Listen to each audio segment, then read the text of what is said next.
अस्सलाम वालेकुम नाज़रीन, मां आहियां शुएब अली उमरानी ऐं तव्हां ॾिसी रहिया आहियो BR टाइम न्यूज़। सभ खां पहिरियां शामिल कंदासीं हीअ रिपोर्ट।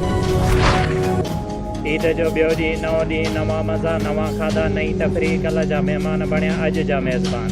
दस्तरख़्वाननि ते सजाया नवां ताम। मिलण मिलाइण जो सिलसिलो अॼु बि जारी। ईद उल फितर ते ॿारनि जी ख़ुशी, झूलनि बग़ैर अधूरी। कराची समेत मुख़्तलिफ़ शहर जे ॿारनि तफ़रीह मार्गनि जो रुख़ करे छॾियो।